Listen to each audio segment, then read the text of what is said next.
Hi guys, this is Gary Chan and I am presenting on the art and science of real estate. First I'd like to start out with a little bit on ownership benefits, and then I want to provide some useful content for home sellers out there and on how they can capture more value when they sell their house. So, ownership benefits of owning a house, I think you guys know it is a very valuable experience. Children have higher reading scores, math scores, high school graduation rates are higher, and college graduation. I've got 60 slides, so I'm going to try to move pretty quickly through a lot of this. There are a lot of social benefits, increased educational success, as we discussed, civic participation. People participate more with their community, and health benefits. People exercise more. Financial perks, federal tax credits, and getting tax rebates. I don't want to go through too much detail with this, but you can go back to this slide and pause on it and look at some of the stuff on here. And home prices has been going up, rising throughout the years. 1970, $24,000, and all the way to 2012, average price point of $320,000. So preliminary things I'd like to talk about, and I think this covers important aspects of how to get a house prepared for sale. Curb appeal. You can go to this website called houselogic.com, and this will talk a little bit about things you can do. You want good curbside appeal, cleaning exterior walls and windows, fresh coat of paint, keeping the grass green and tidy, and a clean repair of the roof. So they say carpet and paint, that's more of the inside, but on the exterior you just want it to have a nice look to it. These are the most wanted things that buyers want when they're purchasing a house. Energy rated star appliances, a laundry room, Energy Star rating for the whole house. They want to keep their costs really low, so they want the exhaust fan will keep the bathroom from getting mold and whatnot, but you see here even Energy Star rated windows, ceiling fans, and those sorts of things. So just you can review this list and take a look at it. Extra garage storage space and walk-in pantry, so just having space for certain things for storage. This I think is an important part of my presentation. I think the impact of home staging. It's not on this slide, but they've done studies from the National Association of Realtors, California Association of Realtors, and most impacts a house value by 1 to 5%. So for a $500,000 home, you'll capture $5,000 to $25,000 more money with a well-staged home. And I think one of the least things that people don't really realize is having good lighting. Lighting just has a huge impact not only on photography, but our emotional, our feeling, the way we walk into a room, and how we feel when we walk through it. Here it says 49% of realtors represent buyers, say home staging impacts most of a buyer's decision. And I see a lot of people contacting me with certain there are particular properties where people will contact me more often, very consistently, because the pictures look very nice and it's in a very nice neighborhood. People commonly say top 3 things: safety, good schools, and neighborhood. Those are the things I would say people are really keeping an eye on. What buyers don't want: they don't want an elevator. I've seen a house, $1 million home, with you could potentially put an elevator in the closet. This is a $50,000 product. It's not going to get a whole lot more value for your house. Just a shower stall in the master bathroom. They probably want a tub. Sometimes people have jacuzzis. They don't use them, but they want them there just to have the full set there. Laminate countertops, kind of, granite countertops, kind of an upgrade. Laminate countertops, kind of a downgrade. Maybe somewhere in the middle, because you've got to kind of weigh your costs and benefits of over upgrading and trying to see if you're going to get your money back from any potential upgrades on an older home. Outdoor kitchen. I saw a house, it's very difficult, expired listing. They had the they literally had a kitchen stove outside, barbecue, everything. You decked out. The living room was outside. Interior of the house, bathroom was, lacking in certain upgrades. So things to keep in mind. So some seller stats. Americans are on the move. 5.4% more households moved this year than last year. This is a 2011 statistic, but from 2012 to 15, prices have kind of progressively increased. So when prices are low, people like to trade homes more frequently. Home is never far. Okay, so this is kind of interesting. Where are people coming from? Are they moving from in the same county, 41%, in the same neighborhood, 15% roughly, in the same county in another county in California, 10%, or from another state in 10%, or in another country, 1%. And I'll have some more stats later on from people from other countries, but you'll have more people from other countries in larger cities like Los Angeles, San Diego, San Francisco, New York. As you move outwards more to smaller areas, suburban, it's going to be less. But I would say that surprisingly, if you combine these numbers, people within the same county, in the same neighborhood, in the same, let's see in the here, these two combined here, 55% of people are coming from the same, let's say neighborhood, city, county, within the same area, 55%. Then you're going to get, let's say, 10% from out of the state. 10%, roughly outside of the county, and then 10% outside of the state, and 1% from outside the country, and then 25% could be variable there.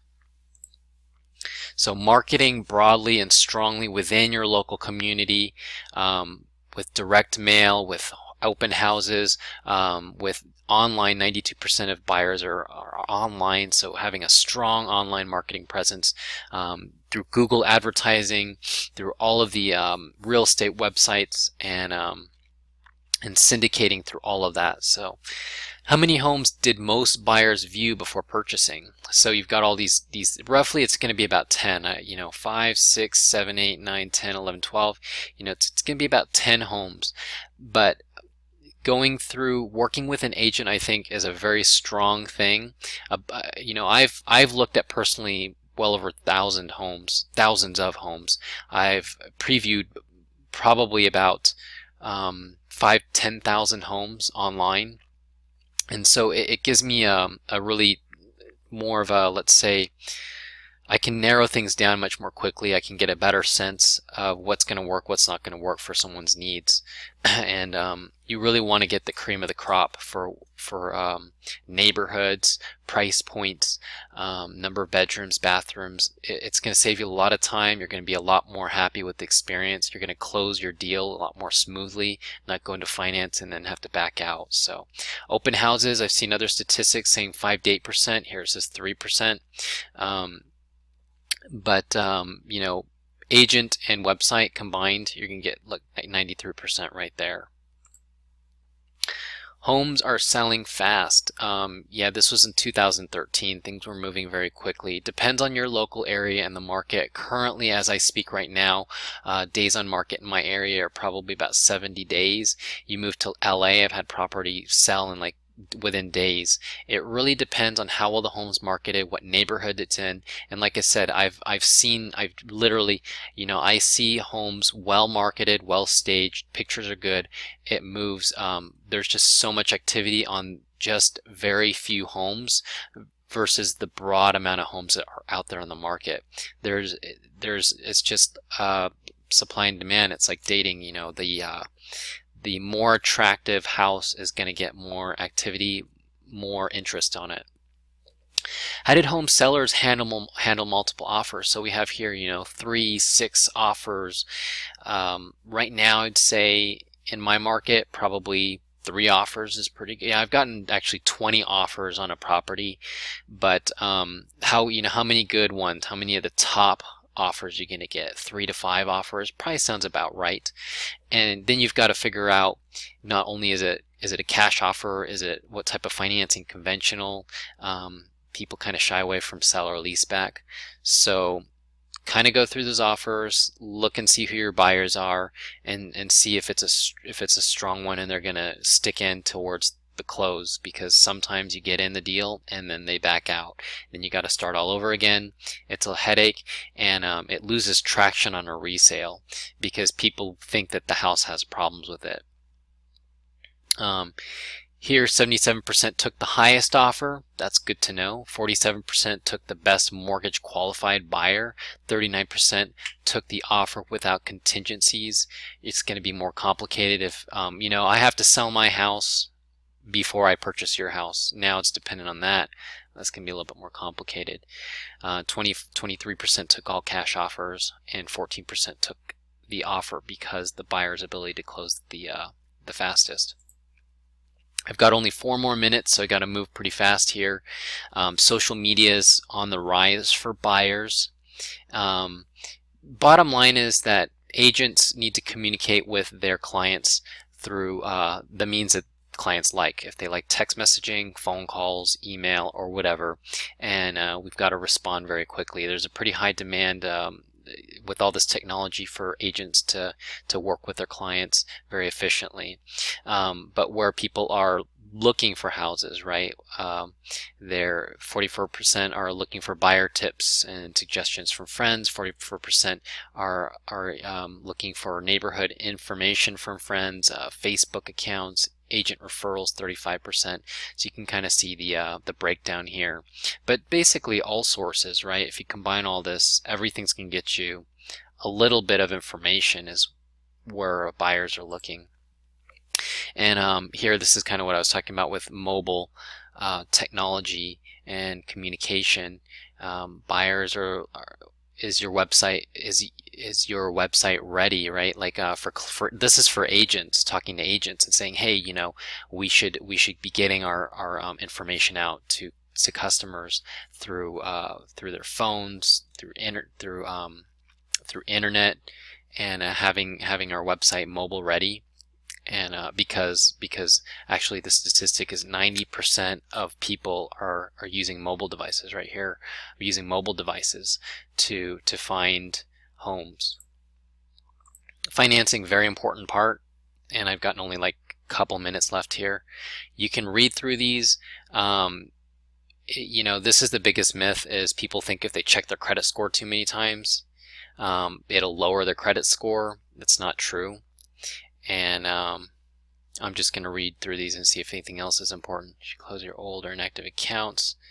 Yeah, well, you could review some of these other ones and see what else kind of hits home for you. Credit knowledge and confidence. 70% of prospective buyers who know their credit scores feel significantly more prepared to buy a home. A lot of really strong agents who work with buyers don't want to take a client out unless they've pre-qualified them financially or pre-approved them, because I pre-approve people in 60 to 80% of the time. They don't even have the finances ready to purchase that type of home. So I'll be burning my gas and time, and then even on top of that, I've got to show them on average 10 homes. So just understand, as a consumer, if you're a consumer, understand that this is we have to make our time efficient because we're working on commission only. So California's home financing trends over the last 30 years. 2013, the majority of California home buyers obtained a 30-year fixed rate loan, and it's about 75% of the people, they get a 30-year fixed rate loan. You want to lock in. The interest rates are pretty low right now. History of interest rates, they've been declining over the years. Currently, last time I checked, was probably about 3.75%. Monthly principal and interest. I'm just trying to decipher this graph myself here. The idea here is that half a point increase in interest rates is going to be a $50 increase in your monthly payments. Not too big. So we had a quarter point increase recently. It's going to probably increase your monthly payments by $25. Pricing, offers above asking price. Sometimes we get them. 50% of offers were above asking price. So the pricing thing, I've got 10 seconds. Pricing thing is either price below or at. We can talk more on another topic, but Hope that was helpful. Have a great day.